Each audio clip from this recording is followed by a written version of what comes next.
마태복음 21장 1절부터 22절 본문을 중심으로 예수님을 본받읍시다. 예수님을 본받으라는 제목의 말씀 함께 나오도록 하겠습니다. AD 14세기, 15세기를 살았던 토마스 아켄피스라는 분이 쓴 그리스도를 본받아라는 책이 있습니다. 저도 청년 때 이 책을 보았는데요. 그리스도를 본받아라는 이 책은 성경 다음으로 세계에서 가장 많이 읽히는 기독교 고전입니다. 어거스틴의 참회록, 존 버년의 철로 역정만큼 알려져 있죠. 그리스도를 본받아라는 이 책은 종교개혁자 마틴 루터, 또 감리교의 창시자 요한 웨슬리, 나 같은 죄인 살리신, 여러분 찬송가 아시죠? 그 찬송가를 작사했던 존 뉴턴 회심에 커다란 영향을 끼쳤다고 합니다. 그리고 17세기 수학자, 그리고 또 물리학자, 발명가, 철학가인 이 파스칼에게도 그리스도를 본받아라는 책이 큰 영향을 미쳤습니다. 이 그리스도를 본받아라는 책은 영적 생활, 내면 생활에 대한 권면, 내적 위로, 성찬식을 위한 경건한 권면, 이렇게 4챕터로 되어 있는데, 결국 하나님의 자녀들이 그리스도를 본받아 하나님의 뜻대로 살아가기 위해 힘써야 된다, 이 내용을 권고하고 있습니다. 우리가 하나님의 뜻대로 살아야 하는데, 성경에 보면 인간의 힘으로는 예수님처럼 하나님의 뜻대로 살 수 있는 이가 아무도 없습니다. 이렇게 하나님의 뜻대로 살 수 있는 사람이 아무도 없기 때문에 하나님께서는 오직 한 분, 하나님의 아들 예수님을 이 땅에 보내셨고, 예수님으로 하나님의 말씀에 다 순종하게 하십니다. 그리고 하나님의 뜻대로만 이 땅을 사셨던 예수님께서는 이제 우리도 하나님의 뜻을 따라 살 수 있도록 준비시켜 주십니다. 이게 어떻게 가능합니까? 예수님을 믿고 돌이키는 이에게, 영원한 생명, 또 성령을 주셔서 우리도 예수님을 본받아 하나님의 뜻대로 살도록 하시는 것이죠. 정리하자면 인간은 아무도 스스로 하나님의 뜻대로 살 수 없지만, 하나님의 뜻대로 사신 예수님을 통해서, 그리고 예수님을 믿고 돌이킴을 통해서 예수님을 본받아 하나님의 뜻대로 살아갈 수가 있고, 또 하나님의 뜻대로 이렇게 살아가야 합니다. 이것이 우리가 예수님, 그리스도를 본받는 방법인 것이죠. 그렇다면 우리가 왜 예수님을 본받으며 이 땅을 살아가기를 힘써야 할까요? 우선 앞서 말씀드린 것처럼 부정적인 측면에서 예수님을 본받는 삶을 통해 구원받고 복받기 위함이 결코 아닙니다. 예수님을 본받는 이 삶이 그 공로로 우리가 구원받고 복을 받게 되는 것이 아니죠. 앞서 말씀드린 것처럼 예수님을 본받고 하나님의 말씀에 순종함을 통해 구원받는 것이 아니라, 오히려 예수님처럼 하나님 말씀, 내가 순종할 수 없는 죄인임을 깨닫고 나를 대신해서 하나님 말씀을 다 지키시고 죄값을 죽음으로 치러주시고 부활하신 그 사랑의 주 예수님을 믿음으로만 우리가 구원받을 수 있습니다. 곧 나를 대신해서 지옥 형벌을 죽음으로 대신 치러주신 사랑의 예수님, 죽음까지도 이기신 이 전능하신 주 예수님을 나의 구주일 뿐만 아니라 주인으로 영접할 때, 예수님을 이렇게 모시기로 결단할 때 은혜로 값없이 구원받는 것이죠. 이것이 기독교의 복음 아니겠습니까? 우리가 전도한다고 할 때 이것을 얘기하겠죠. 우리 주변 사람들, 오이코스 캠페인, 또 초청주의를 우리가 하게 될 텐데, 하나님 말씀 우리가 다 못 지켜서 예수님이 다 지켜주셨고 죄값을 치러줬다. 이제 우리가 해야 될 건 뭐냐? 회개 하나 하는 게 남았습니다. 예수님이 나를 그렇게 사랑하시는구나. 예수님께서 다 가능하신 주인이시구나. 내 뜻대로 살아왔으니까 하나님 앞에 정직하게 죄를 다 고백하는 거예요. 그리고 이제는 내 뜻이 아니라 주 예수님의 뜻을 따라 나의 모든 삶의 영역에서 순종하며 살겠습니다. 이렇게 여러분이 딱 한번 마음을 결정하면 성령님께서 오셔서 하나님의 나라를 시작하게 하시고, 죽어도 천국을 누리게 하십니다. 지옥이 우리 앞에 사라지고, 또 마귀가 사탄의 세력으로부터 우리가 자유하게 되는 것이죠. 이렇게 구원의 길을 마련해 주신 예수님께 감사하면서 이제 우리가 예수님처럼 하나님의 뜻에 기쁨으로 이제 순종하며 나아가야 됩니다. 다음으로 이렇게 예수님을 믿어 구원해 주신 은혜에 감사해서 예수님처럼 하나님 말씀에 우리가 순종할 때 이 땅에서도 우리는 하나님의 나라 천국을 누릴 수 있기 때문에, 천국을 이 땅에서도 누릴 수 있기 때문에 예수님을 본받는 삶으로 힘써 나아가야 합니다. 이 땅에서부터 마음과 생활에서 천국을 더욱 향유하기 위해서라도, 하나님과 친밀히 교제하는 그 기쁨을 누리기 위해서라도 예수님을 본받기 위해서 우리가 힘쓰고 하나님의 말씀에 따라야 하는 것이죠. 무엇보다 내가 예수님을 본받아서 하나님 말씀에 순종해서 이 땅에서 천국을 누리는 모습을 내 가족과 사랑하는 만나는 사람들에게 보여줄 때 우리 이웃도 하나님의 은혜를 사모하며 예수님께로 나오게 될 것이기 때문에 우리가 예수님을 본받기 위해서 힘써야 됩니다. 내 이웃도 나의 변화된 모습을 통해 예수님께 나오는 통로 역할을 내가 할 수 있기 때문에 우리가 예수님을 본받기 위해 힘써야 하는 것이죠. 다른 이들의 구원과 복된 삶을 위해서라도 우리는 예수님을 본받아 하나님의 뜻 따르기를 힘써야 합니다. 마지막으로 예수님을 본받아 하나님의 뜻을 따를 때 하나님께서 우리를 높여주시고 천국에서도 은혜를 더하시기 때문에, 상급을 더하시기 때문에 우리는 예수님을 본받기 위해 힘써야 합니다. 천국에서의 칭찬과 또 은혜로 주어질 이 상급 때문에라도 예수님을 본받기 위해 힘써야 하는 것이죠. 이와 같이 첫 번째로 사랑의 주 예수님을 믿고 돌이킬 때 구원해 주신 은혜에 감사해서 우리가 예수님을 본받아 하나님의 뜻 순종해야 할 것이고, 두 번째 하나님의 나라를 더욱 누리기 위해서, 세 번째 다른 이들의 구원과 복된 삶을 위해서, 네 번째 천국에서의 칭찬과 영원히 복됨을 위해서 예수님을 본받기 위해서 우리가 힘써야 합니다. 그렇다면 오늘 본문 마태복음 21장 1절부터 22절 본문을 통해서 우리가 구체적으로 어떻게 예수님을 본받아 하나님의 뜻대로 살아갈 수 있는가, 이것에 대해서 말씀을 나누고자 합니다. 첫 번째로 하나님의 뜻대로 신실하게 일관되게 살아감으로 예수님을 본받아야 합니다. 예수님께서는 하나님의 뜻대로 신실하게 일관되게 살아가셨어요. 우리도 구원의 은혜 감사해서 이제 하나님의 뜻대로 신실하게 일관되게 살아가야 합니다. 이게 예수님을 본받는 길이죠. 오늘 보면 마태복음 21장 1절부터 9절에 보면 예수님께서 나귀 새끼를 타고 예루살렘으로 들어가셔요. 예수님께서 예루살렘에 가까이 가시면서 이 감람산 벳바게라는 곳에서 제자 두 사람을 보내시면서 말씀을 하십니다. 맞은편 마을로 가라. 그러면 나귀와 나귀 새끼가 묶여 있을 것이다. 그것들을 풀어가지고 나에게로 끌고 와라. 만일 누가 무슨 말을 하면 주가 쓰시겠다 하라. 그러면 즉시 보낼 것이다. 예수님께서 이렇게 제자 두 사람에게 말씀하시면서 보내세요. 이는 스가랴서 9장 9절 예언의 성취입니다. 스가랴 9장 9절에 보면요, 시온에 따라 크게 기뻐할지어다. 예루살렘에 따라 즐거이 부를지어다. 보라, 내 왕이 내게 임하시나니 그는 공의로우시며 구원을 베푸시며 겸손하여서 나귀를 타시리니 나귀의 작은 것 곧 나귀 새끼니라. 이렇게 말씀합니다. 스가랴 9장 9절에 예언된 대로 이 땅에 오신 왕이신 예수님께서는 겸손히 나귀 새끼를 타시며 예루살렘으로 들어가십니다. 이와 같이 예수님께서는 모든 걸 다 하십니다. 나귀와 나귀 새끼가 묶여 있을 것이다. 주가 쓰시겠다고 하면 나귀를 보낼 것이다.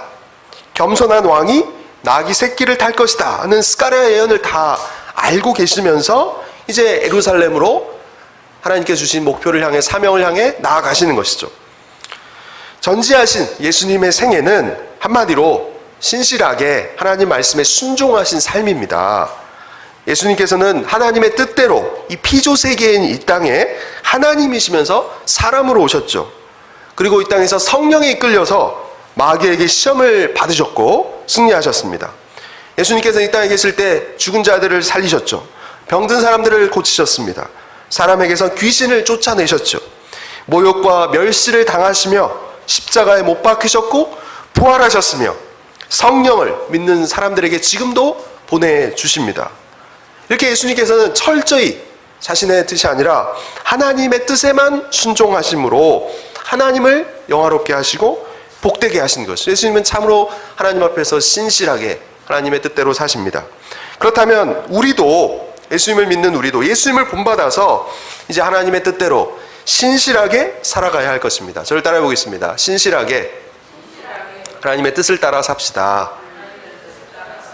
예, 앞서 말씀드린 대로 구원과 복을 받기 위해서 하나님의 뜻을 따르는 것이 아니라 이 구원과 복된 길을 마련해 주신, 이미 은혜를 주신 사랑의 주 예수님께 감사하면서 이 기쁨과 자원함으로 계속해서 하나님의 뜻을 따르고 우리가 신실하신 예수님을 본받아야 하는 것이죠.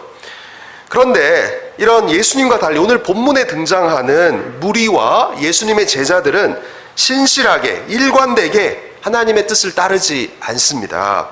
본문에 보면 예수님께서 하나님의 뜻을 이루기 위해서 겸손히 나귀 새끼를 타고 예루살렘으로 입성하실 때 무리가 저들의 겉옷을 길에 펴고 나뭇가지를 길에 펴면서 외치거든요. 호산나 다윗의 자손이여 주의 이름으로 오시는 이시여 우리를 구원하소서 호산나 이러면서 찬송하리로다 이러면서 이제 무리가 소리를 높입니다. 이 무리는 예수님을 향해서 무엇이라고 고백합니까? 다윗의 자손이여 주의 이름으로 오시는 이여 이렇게 외치죠. 다윗의 자손이라는 고백은 예수님께서 메시아 구원자시오 왕이시며 주시라는 말입니다. 이렇게 능력 자체이신 구원자 주 예수님께서 드디어 이제 예루살렘으로 올라가셔서 그 하나님의 능력을 나타내시겠구나 이렇게 기대를 하면서 무리는 저들을 구원해달라고 예수님께 소리 높여 외치는 것이죠. 그런데 며칠이 못해서 이렇게 호산나 우리를 구원하소서 다윗의 자손이여 주의 이름으로 오시는 이여 외쳤던 이들의 대부분이 예수님을 십자가에 못 박으라고 외치는 자들로 바뀌게 됩니다. 왜 그렇습니까? 예수님의 뜻과 저들의 뜻이 다르기 때문이죠. 예수님께서는 죄인들을 대신해서 십자가에 죽으심으로 구원의 길을 하나님의 뜻을 이루시는데 이것을 이루시기 원하는데 이 무리들은 예수님께서 유대의 식민지로부터 자신들을 해방시켜 주시는 일에만 관심이 있습니다. 그러나 예수님께서는 십자가에서 죽으시고 3일 만에 부활하신 다음에 40일에 성령을 보내주신 이후에 이들을 변화시켜 주십니다. 예수님께서는 하나님께 주신 사명을 향해 신실하게 나아가시지만 무리는 이 상황에 따라서 요동하는 것이죠. 청소년 시기에 이 변성기를 여러분 맞이하지 않습니까? 사람이 아이 소리를 내다가 변성기를 거쳐서 안정된 이 성인의 소리를 갖게 되는 것처럼 예수님을 믿고 제사함 받아 성령을 받은 성도는 이제 안정되게 또 신실하게 하나님의 뜻을 따라야 합니다. 성령의 인도하심과 능력을 힘입어서 이제 우리가 예수님을 닮아 신실하게 하나님의 뜻을 따르기에 힘써야 한다는 것이죠. 이와 같이 예수님을 나의 유일한 주인이시라고 고백하면서 예수님을 따르기로 여러분이 결단했다면 예수님께서 내 주인이시라는 고백에 걸맞게 신실하고 또 일관되게 살아야 가야 하는데 저와 여러분의 모습은 이 시간 어떠합니까? 여러분의 입술의 고백처럼 일주일의 삶 속에서 모든 삶의 영역에서 예수님을 주인으로 모시며 살아왔습니까?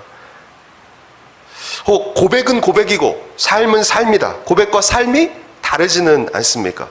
예배를 진지하게 드리는 것 같은데 어느 날 또 이유 없이 뭐 예배를 빠지거나 또 새벽기도 열심히 하다가 이후에 계속 열심히 하지 않거나 또 하나님의 말씀을 귀하게 생각하면서 성경 공부를 열심히 하다가 말씀에 대한 열심히 씻거나 한때 예수님을 뜨겁게 사랑하며 섬기다가 현재 그렇게 살지 않는 모습이 있다면 이 시간 다시 한번 회개하고 진정한 신앙인의 모습을 우리가 회복해야 할 것입니다. 예수님께서 내 유일한 주인이시라는 고백과 삶을 일치시켜야 하는 것이죠. 예수님을 주인으로 고백한 대로 일관되고 또 신실하게 동일한 열심을 품고 우리가 예수님처럼 하나님을 섬기며 살아갈 수 있어야 할 것입니다. 이와 같이 첫 번째로 우리는 예수님께서 나의 주인이시라는 입술의 고백에 일치하는 신실한 삶으로 예수님을 본받아야 할 것입니다.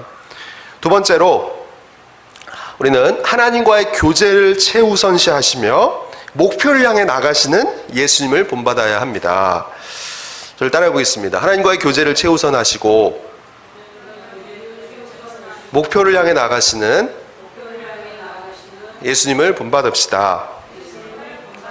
예, 우리도 예수님처럼 하나님과의 교제를 최우선하고 하나님께 주신 그 목표를 향해 나아감으로 예수님을 본받아야 할 것입니다.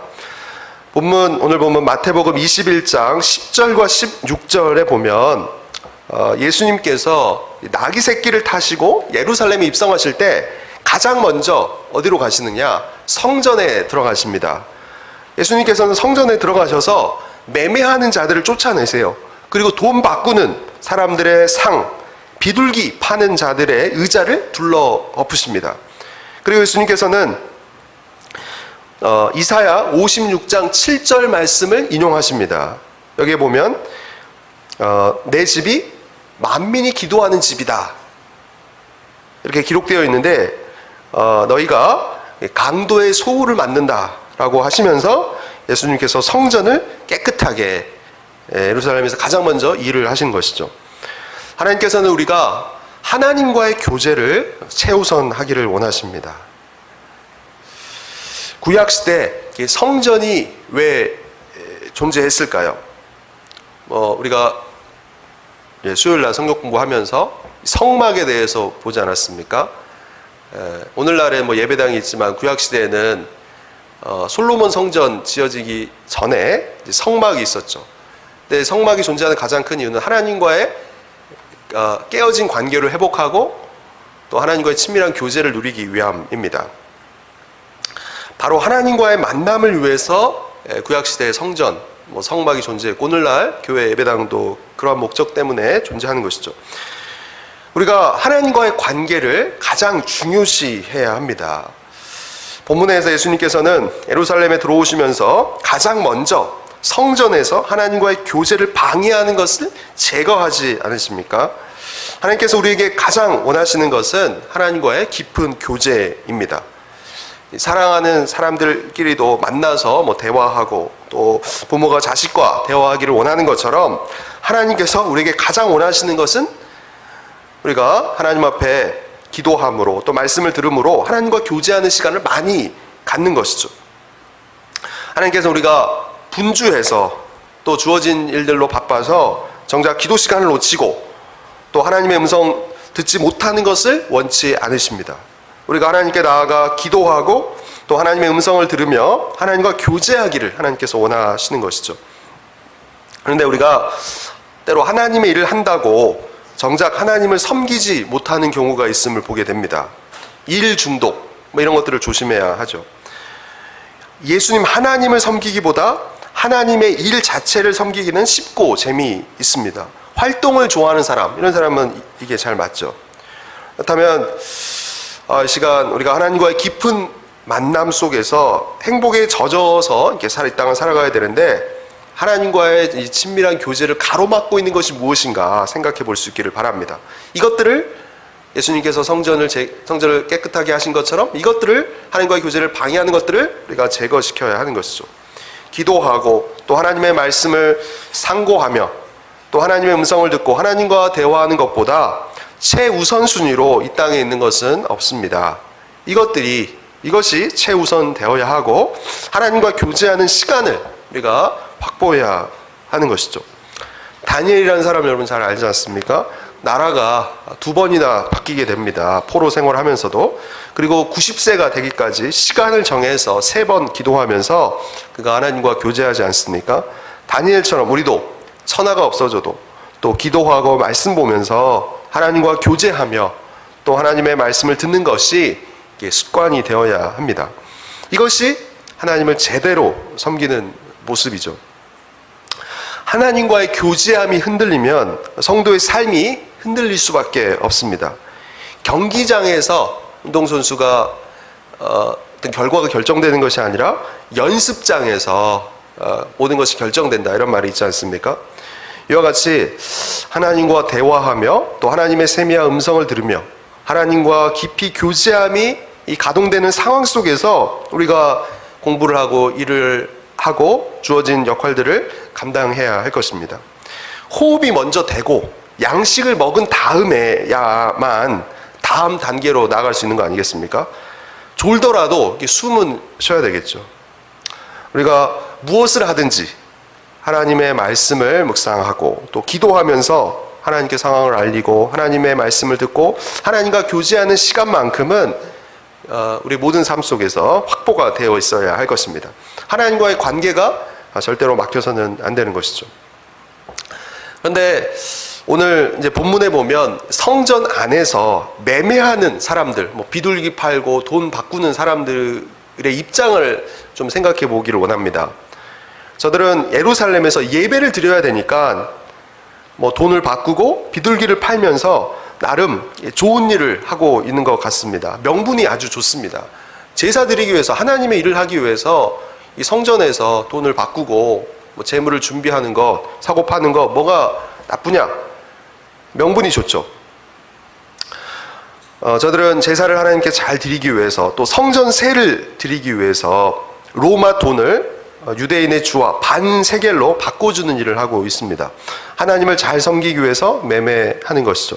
명분은 그럴듯합니다. 살다 보면 이렇게 될 일이 많습니다. 명분은 뚜렷하지만 문제는 이것이 하나님의 뜻인가 하는 것이죠. 공부하고 또 일을 하고 결혼하는 것, 명분은 하나님의 뜻이고 좋고 또 굉장한 섬김인 것 같습니다. 그런데 조심할 것이 있습니다. 명분이 좋아도 이것이 하나님의 뜻인가 언제든지 이 질문을 우리가 하고 답변을 해야 하는 것이죠.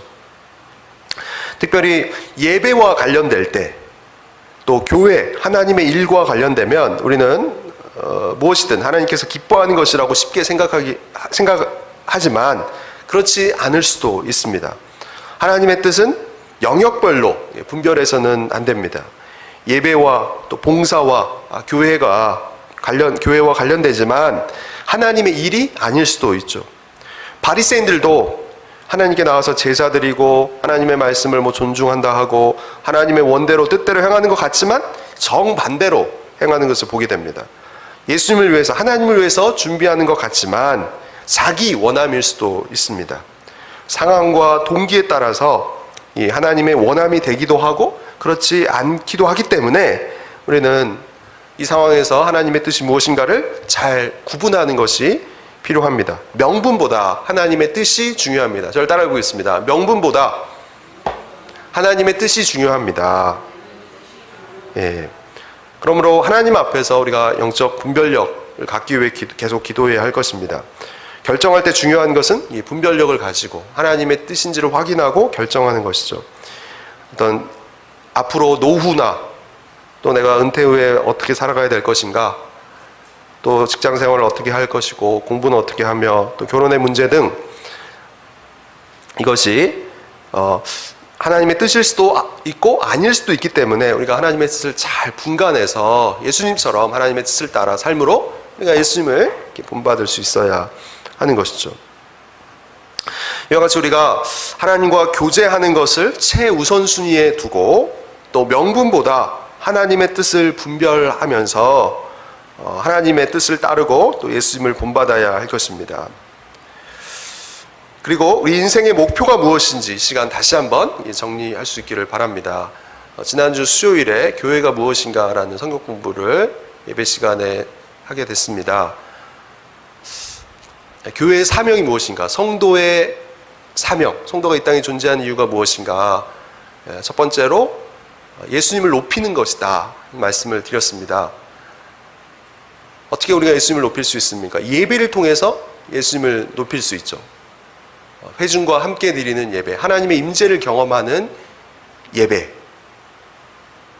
그리고 삶으로 드려지는 이러한 예배, 계시에 반응하는 예배, 이러한 예배를 통해서 우리가 하나님을 높일 수 있고 또 개인의 경건 생활을 통해서 이 말씀과 기도 생활을 통해서 우리가 하나님을 높이는 삶으로 나아갈 수 있습니다. 교회와 성도가 존재하는 이유는 이렇게 예수님을 높이기 위함일 뿐만 아니라 증인된 삶을 위함이죠. 제가 말씀드렸던 것처럼 이제 매주 2번씩 교회에서 공식적으로 예수님과 복음을 전하려고 합니다. 매주 수요일과 금요일에 오후 1시부터 이제 노방전도를 하면서 복음을 전하려고 하는데, 여러분께서 기도해 주시고 또 함께 해 주시면서 이 사명을 감당함으로 예수님을 본받으시기를 소망합니다. 그리고 세 번째로, 우리는 성숙하고 무장되어야 됩니다. 왜 하나님을 알아가야 되는가? 그 말씀을 통해서 나도 살 뿐만 아니라 다른 이들을 살리고 또 말씀으로 새롭게 하기 위함이죠. 네 번째로, 왜 우리가 이 땅을 살아갑니까? 하나님의 나라를 이 땅에서부터 누리기 위함이죠. 우리가 예배뿐만 아니라 예배 이후에 어떤 소그룹에서 말씀으로 삶을 나누는 가운데 하나님께서 회복의 은혜를 주십니다. 물론 개인의 말씀 생활과 기도 생활을 통해서, 예배를 통해서 은혜를 주시지만 성도들의 삶을 나누고 서로 돌보면서 하나님께서 우리를 회복시켜 주시죠. 그리고 마지막으로, 우리는 예수님의 몸인 교회, 또 예수님 안에서 한 가족된 우리 지체들을 은사를 따라 섬기면서 이 사명을 감당해야 할 것입니다. 예수님을 높이고 증인된 삶을 살고 또 성숙과 무장되며 또 하나님 나라의 실제를 경험하고 또 사랑으로 섬김을 실천할 때, 우리는 이 땅에서 하나님께서 우리에게 주신 목표를 예수님처럼 이루면서 또 예수님을 닮은 삶으로 하나님께 영광 돌릴 수 있는 믿습니다. 그리고 이제 오늘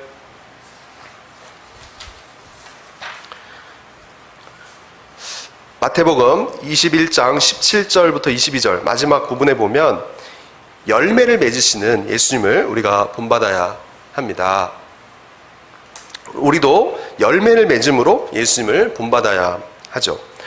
오늘 보면 마태복음 21장 17절부터 22절에 보면 예수님께서 예루살렘에 입성하셔서 첫날 성전을 깨끗하게 하신 다음에 예루살렘 성 밖 이 베다니로 가십니다. 그리고 다음날 이른 아침에 다시 예루살렘 성으로 들어오시는데, 이때 예수님께서 한 무화과 나무가 잎사귀밖에 없고 열매를 맺지 못한 것을 보시고 나무에게 이르십니다.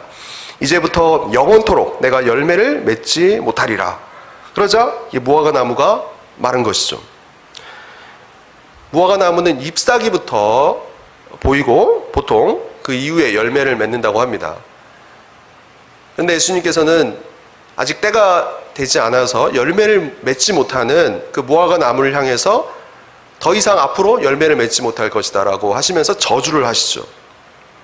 이 광경을 보고 제자들이 묻습니다. 그러자 예수님께서 마태복음 21장 21절 23절에서 이와 같이 대답을 하세요.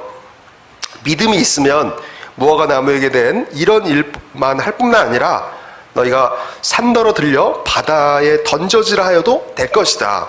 기도할 때 무엇이든지 믿고 구하면 다 받을 것이다. 기도할 때 무엇이든지 믿고 구하면 다 받을 것이다. 너희에게도 이러한 믿음이 있으면 산더러 들려 바다에 던져지라 하여도 될 것이다. 예수님께서 이렇게 말씀하시죠. 그렇다면 예수님께서 왜 아직 때가 되지 않은, 열매 맺지 않은 무화과 나무를 마르게 하실까? 이 사건은 예수님을 믿지 않은 사람들에게 반박 자료를 제공하는 역할을 하기도 합니다. 그렇다면 예수님께서 왜 무화과 나무를 저주하실까? 아직 열매를 맺을 기한도 안 됐는데, 이스라엘 민족 전체가 죽어가고 임박한 진노가 있는 상황에서 이들을 살릴 수만 있다면 나무가 뭐가 문제가 되겠습니까? 예수님께서는 이스라엘 민족 전체가 버림받게 되고 진노와 심판을 받게 되는 얼마 안 남은 임박한 상황 속에서 이스라엘이 회개의 열매가 없으면 무화과 나무처럼 저주받음을 교훈하십니다. 이스라엘이 열매를 맺지 못하면 저주, 멸망받게 됨을 예수님께서 무화과 나무를 저주하심으로 가르치신 것이죠. 하나님께서 이스라엘을 택하셨고 특별한 사랑을 베푸셔서 율법도 주시고 이끌어 주셨습니다.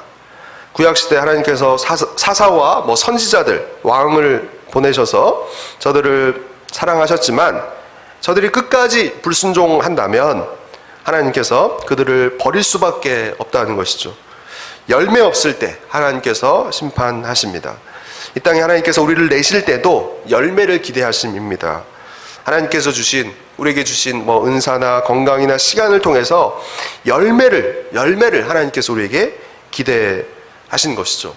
예수님께서 달란트 비유를 복음서에 보면 하지 않습니까? 5달란트, 2달란트, 1달란트.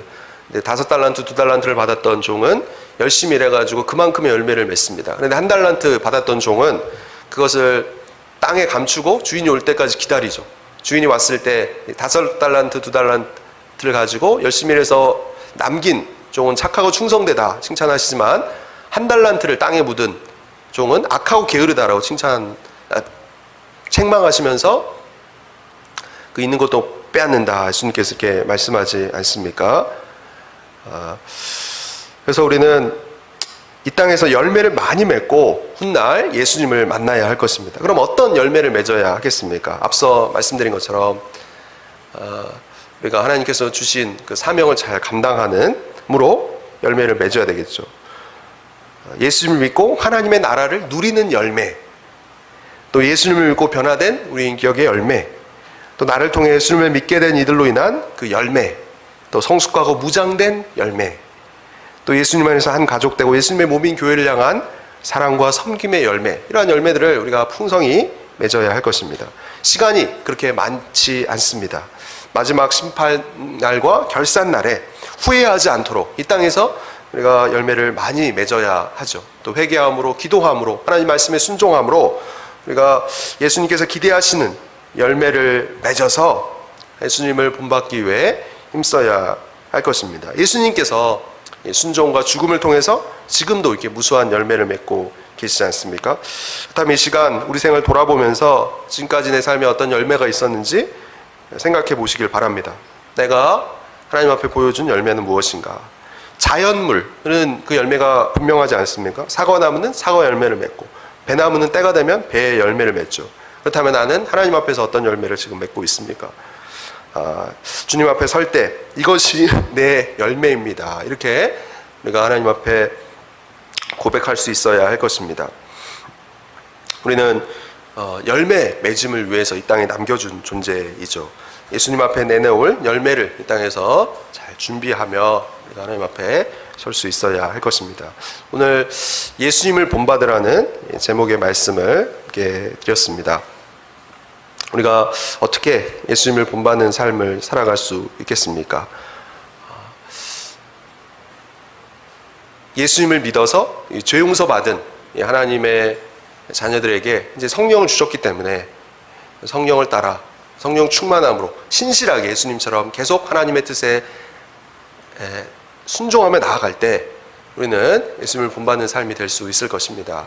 그리고 하나님과의 교제, 이거를 예수님께서 우리에게 원하시죠. 우리 인생의 목표는 이렇게 하나님과 친밀히 교제하는 일에 힘쓰면서 우리에게 주신 그 사명을 예수님처럼 잘 감당하는 일입니다. 이것이 예수님을 본받는 모습이죠. 그리고 우리는 또 하나님께서 주신 그 열매를 풍성히 맺음으로 예수님을 본받기 위해 이유도 힘써야 할 것입니다. 이렇게 우리가 예수님을 본받아 살아감으로 인해서 하나님의 나라를 이 땅에서도 풍성히 누리고 우리를 통해 또 하나님께서 예비된 영혼들을 살리고 복되게 하며 훗날 하나님 앞에 더욱 칭찬받는 우리 모든 성도들 되시길 주님의 이름으로 축복합니다.